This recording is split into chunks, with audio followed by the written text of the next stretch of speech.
Imam Al-Ghazali adalah salah satu cendekiawan dan ulama besar dalam sejarah Islam. Ia dikenal sebagai Hujatul Islam karena kontribusinya yang sangat besar dalam bidang teologi, filsafat, fikih, tasawuf, dan pendidikan Islam. Berikut adalah kisah hidup Imam Al-Ghazali secara lengkap.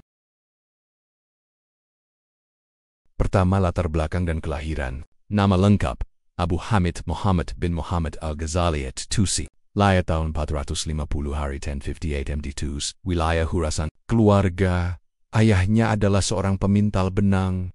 Dari situlah nama Al-Ghazali berasal. Ayahnya adalah orang saleh yang mencintai ilmu, namun tidak kaya. Sebelum wafat, ia menitipkan Imam Ghazali dan saudaranya kepada seorang sufi. Kedua pendidikan dan pencapaian awal. Al-Ghazali memulai pendidikan dasarnya di Tus dan kemudian melanjutkan ke Jurjan, lalu ke Nishapur, tempat ia belajar di bawah bimbingan Imam Al-Juwaini, seorang ahli teologi dan fikih terkemuka pada masa itu. Ia menguasai berbagai disiplin ilmu seperti fikih Syafi'i, usul fikih, kalam, mantik, filsafat, dan debat. Setelah wafatnya Al-Juwaini, ia dikenal sebagai ulama muda berbakat dan diundang ke istana wazir terkenal Nizam al-Mulk. Ketiga, menjadi guru besar di Nizamiyah Baghdad. Tahun 484 hari 1091 M. Imam Al-Ghazali diangkat menjadi guru besar di Madrasah Nizamiyah di Baghdad, salah satu pusat ilmu terbesar saat itu. Pada periode ini, ia banyak menulis dan berdebat dengan para filsuf. Bahkan menulis karya terkenalnya Maqasid al-Falasifah untuk memahami filsafat, lalu mengkritiknya secara tajam dalam Tahafut al-Falasifah. Ia mengkritik pandangan Ibnu Sina dan Al-Farabi, terutama dalam isu metafisika, seperti kekekalan alam dan ilmu Allah terhadap hal-hal partikular. Keempat, krisis spiritual dan pengembaraan sufi. Di puncak karier dan ketenaran, Al-Ghazali mengalami krisis spiritual yang mendalam. Ia merasa ilmu yang dia ajarkan belum mampu memberi ketenangan jiwa, bahkan takut bahwa semua itu hanya bentuk kemunafikan dan cinta dunia. Tahun 488 hari 1095 M, ia meninggalkan jabatan dan kekayaan, menyamar dan pergi bertualang ke berbagai kota seperti Damaskus, Yerusalem, dan Makkah. Ia lebih mendalami tasawuf dan menghidupkan hati dengan ibadah dan dizikir. Ia tinggal dalam kesunyian selama sekitar 10 tahun, merenungi kebenaran dan membina hati. Kelima, kembali mengajar dan menulis karya agung. Setelah merasa jiwanya tenang dan mantap, Imam Ghazali kembali ke dunia pendidikan, namun dengan pendekatan baru yang lebih spiritual dan seimbang antara syariat dan hakikat. Ia kemudian menetap di Tus, mendirikan sekolah kecil dan mengajar murid-murid pilihan. Keenam, karya-karya besar. Imam Al-Ghazali adalah penulis produktif. Karyanya mencakup fikih, teologi, filsafat, logika, dan terutama tasawuf. Beberapa karyanya yang terkenal: Ihya Ulum al-Din, magnum opusnya, ensiklopedia besar yang menggabungkan fikih, akhlak, dan tasawuf. Tahafut al-Falasifah, kritik terhadap para filosof Islam. Al-Manshid min ad-Dalal, autobiografinya, menggambarkan krisis spiritual dan pencariannya akan kebenaran. Mishkat al-Anwar, penafsiran metafisik atas ayat cahaya dalam Al-Quran. Al-Qistas al-Mustaqim, karya logika yang menegaskan pentingnya berpikir lurus dalam memahami agama. 7. Imam Al-Ghazali wafat pada tahun 505 hari 1111 M di kota kelahirannya, Tus, pada usia sekitar 53 tahun. Ia wafat dalam keadaan zuhud, wara, dan penuh cinta pada ilmu dan Allah. Kedelapan, warisan dan pengaruh. Imam Ghazali dikenang sebagai pembaharu besar dalam Islam. Ia berhasil menggabungkan syariat dengan tasawuf dan memberikan arah baru bagi pemikiran Islam pasca klasik. Ia juga dianggap sebagai tokoh yang merekonstruksi pemikiran keislaman dari krisis pengaruh filsafat Yunani. Pemikirannya sangat berpengaruh di dunia Islam, bahkan ke dunia Kristen dan Barat melalui terjemahan Latin abad pertengahan. Krisis spiritual Imam Al-Ghazali. Krisis spiritual Imam Al-Ghazali adalah momen paling menentukan dalam hidupnya. Ini bukan sekadar fase emosional biasa, tetapi sebuah perubahan eksistensial dan intelektual yang dalam, yang mengubah arah pemikiran dan pendekatannya terhadap Islam. Berikut adalah penjelasan mendalam dan jelas tentang krisis spiritual tersebut.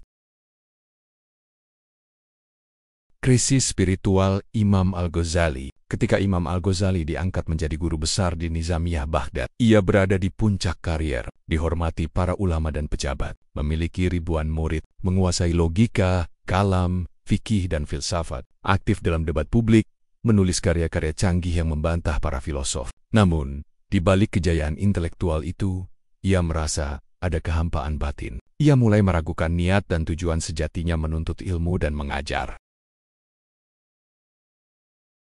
Gejala krisis, rasa takut, dosa, dan ketidaktulusan. Dalam autobiografinya, Al-Munqidh min Ad-Dalal, ia menulis, "Aku perhatikan diriku, tujuanku dalam mengajar bukan untuk mencari ridha Allah, tapi mencari kedudukan, ketenaran, dan pengaruh." Dia sadar bahwa ilmu yang ia miliki tidak membuat hatinya tentram. Dia terjebak dalam ria, cinta dunia, dan kesombongan ilmiah. Akal tidak cukup untuk menjawab pertanyaan terdalam tentang kebenaran, makna hidup dan akhirat. Ia menulis bahwa ia dikuasai oleh keraguan eksistensial tentang apa kebenaran sejati. Apakah semua ilmu yang ia pelajari benar-benar bermanfaat di akhirat? Apakah hanya amal lahiriah cukup tanpa pembersihan hati? Konflik batin yang makin kuat. Krisis ini bukan hanya spiritual, tapi juga psikologis dan fisik. Imam Al-Ghazali mengalami kehilangan kemampuan berbicara saat mengajar, tiba-tiba tidak bisa bicara, karena hati dan lisannya tidak selaras. Tidak bisa makan dan tidur dengan normal, karena pikirannya dikuasai ketakutan akan kesesatan dan siksa neraka. Bingung antara dua pilihan besar. Tetap di Baghdad, mengajar dan hidup nyaman. Meninggalkan semua itu demi mencari kebenaran sejati. Hatiku condong kepada akhirat, dan aku merasa bahwa aku harus pergi. Tetapi nafsuku terus menjeratku dengan kenikmatan dunia, sampai akhirnya Allah membukakan hatiku dan aku bisa memilih yang benar. Pengunduran diri dan kepergian diam-diam. Pada tahun 488 hari 1095 Imam Al-Ghazali meninggalkan Baghdad secara diam-diam dengan alasan akan naik haji. Ia berhenti mengajar dan membebaskan dirinya dari jabatan dan kekayaan. Ia menuju Syam dan tinggal di Damaskus selama beberapa waktu, sering beribadah di menara Masjid Umawi, lalu ke Baitul Maqdis untuk berhalwat. Kemudian ia berhaji ke Makkah dan Madinah. Selama sekitar 10 tahun, ia hidup sebagai seorang sufi dan peziarah, meninggalkan debat dan logika formal, dan mendekati Allah dengan dizikir, ibadah, dan kontemplasi.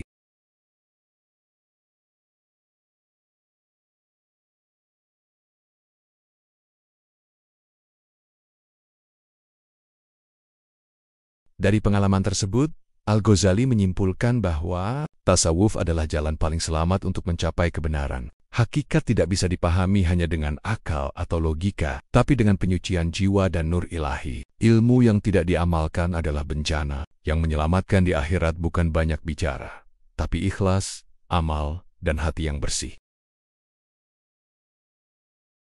Kembali dan mengajar dengan jiwa baru. Setelah 10 tahun, ia kembali ke kampung halamannya Tus, mendirikan madrasah kecil, dan mulai mengajar murid-murid pilihan secara pribadi. Pendekatannya berubah total, lebih spiritual bukan rhetoric, mengajarkan akhlak dan pembersihan hati, menulis Ihya Ulum al-Din, karya monumentalnya yang menyatukan syariat dan tasawuf.